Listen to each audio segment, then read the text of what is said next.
What it is, what it do, cyber world. It's your girl, the one and only Ash Brown, and this is the ashsaidit Show. Over 2,000 episodes since 2014. None of this is possible without you guys. All the shares, the cares, it makes a huge difference, and that's why we continue doing this show. I love it. And today I have the wonderful honor of having a very prestigious author herself with me today. The new cookbook, Homemade-ish, the wonderful Lauren McDuffie. Hey, Lauren. Oh, hey. Intro, I love that. Because you're a freaking rock star, Lauren. Oh, my gosh. This cookbook. Thank you for saying that. This cookbook is amazing. Like, I want to make everything in your cookbook, Lauren. Well, thank you. Yeah, do it. Do it. That's perfect. That's the idea. Oh, my gosh. Okay, so to start things off, because, you know, everyone, if you're listening now, the book, Homemade-ish, it's available pretty much everywhere books are sold. Correct, Lauren? Correct. Yeah. All right, so you guys can be going and searching and looking it up and stuff. But Lauren, I want to start from the beginning. You know, not necessarily birth, but I want to get into not that far ahead. You know, not that far back. But I want to talk about, where did the idea for this particular cookbook come from? Yeah. So the short answer is my friends, honestly. But so I've been writing recipes for years, the better part of 15 years, and sharing them through my books and through my blog. And I've gotten a pretty good idea of what I think most people are interested in. Most people are busy. Most people have a lot going on. But a lot of people, I think, still care about making some food themselves in their own homes because it's just better for you. And so I really wanted to find a way to put a book out that kind of meets us where we are as busy home cooks. And so that's kind of where the concept was born. So the book is really about taking store-bought items and kind of zhuzhing them up in fun new ways. And so the recipes are quick to make, and they don't require a lot of dishes to wash. And so, but they're still fun, and they're different, and they're new, so that you still kind of want to make them. It makes dinner time fun, but not like a big hassle. And so a lot of my friends were like, yes, that's what we need. And a couple of, my first cookbook was sort of the opposite of that. My first cookbook was very project-based. It's let's spend a day in the kitchen making a pie, or roasting chicken and making stock, and smoking forest thistle on the stove. It's just a very different side of the home cooking spectrum. And so with this one, I really wanted to showcase the other, maybe easier end of the home cooking spectrum. So yeah, that's kind of where it came from. I think that you absolutely just nailed it with this one. I think you nailed it with making it super easy, fun even, because these are things that you can prepare for the whole family. Or if you're a person that, much like myself, where you're cooking table for one, and this is stuff that is just amazing. One of the first recipes that I saw that I was really impressed with, just because there wasn't a whole bunch of ingredients, it wasn't super overly complicated, and the pictures just illustrated that was an extra, the wonderful just chef's kiss to whoever your photographer is. If we can name them. Me. You as a person. Oh, my gosh. See, the woman is multifaceted, y'all. Thank you. Either that or I'm a control freak. It's one or the other. Hey, whichever one works. I mean, you did it. The first one, I may or may not be pronouncing this stuff correct, so please correct me if I'm wrong.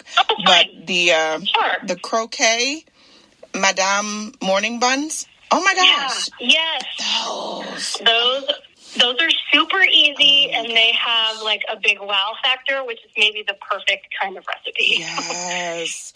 I mean, you guys, for this recipe, all you need is a can of the flaky biscuits, maybe an 8-can, I think it was, a few slices of ham, eggs, your favorite cheese, a little bit of salt, a little bit of pepper, and, everything else that you may like with that morning brunch type of feel. I mean, super easy, straight to the point, and this is stuff that you can enjoy by yourself, or if you're having friends or family over, this summer, it's kind of blazing. I'm not sure where you're at, Lauren, but I'm in Georgia, and it is only, only like 1,000 degrees outside. It's only 1,000. Yeah, I feel you. I'm in Portland, Oregon, and we are just entering the hot days of summer, but I actually just moved here not long ago from Charleston, South Carolina, okay. So I completely understand. You got it, yeah. How you feel. It's that same deal. So yeah, you could totally, absolutely understand it. So I would think that you had a whole just plethora of recipes that you wanted to put into this particular book. How did you decipher what you wanted to include and what things had to be kind of pulled and put to the side? Yeah, that's a really good question. And you're right. I had a bunch, and I basically had to keep it to between 100 and 120. It's typically, I think, how most standard cookbooks roll. And so I kind of start by almost building like a house. I frame it out, and each room is sort of a chapter. And I try to be balanced, and I try to make sure that each chapter of the book has a nice variety of like ingredients and types of dishes. And so I kind of try to zoom out of books and look at them from that vantage point. But yeah, it's funny. I was literally just talking about this the other day. My family makes fun of me because there was a recipe that I kind of was playing around with for the book that did not make the cut. And it's just, in my head, it could have been great, but really it was gross. Oh, no. And that doesn't happen all that much. It was a baked guacamole, which I don't recommend. I just don't recommend that.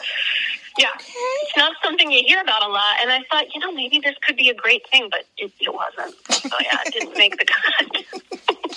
Well, you don't know until it's trial and error, right? So it's good. It is. To figure things out, and I think for the most part, everything else that is included in this book, it's just amazing. And like I said, I love the fact that there's only a few ingredients that you need. It's stuff that you probably have the majority of the stuff in your pantry or your fridge today, where you only have to get like one or two other things to kind of accompany it. But it's just like, it's super, super easy and flavorful, and everyone, you can, like me, when I'm in the kitchen, I'm kind of dibbling dabbling anyway, so I'm adding a little something extra anyways. But you definitely give people a really good base to start off with. As far as what they want to, figure out what they're going to do. Like another one that got me super excited was the garlic and herb bubble bread. Oh my God. You can find that recipe and so many others in Homemade-ish by Lauren McDuffie. It is available pretty much wherever books are sold. So go and support, go check her out. The girl is always moving and shaking. Always the best. Simply the best. And you can check out more on some other recipes and other things that Lauren has going on at mykitchenlittle.com. That is mykitchenlittle.com. Thank you guys so much for joining us today. And keep in mind, anyone to tell you that you can't do what you want to do, you look them square in the face. You tell them, don't believe me. Just watch. Watch what I do. Watch me make it happen. Watch me make history. That's what we're doing this for. They're history books. Social media is nice, but real life is so much better. Until next time, you guys.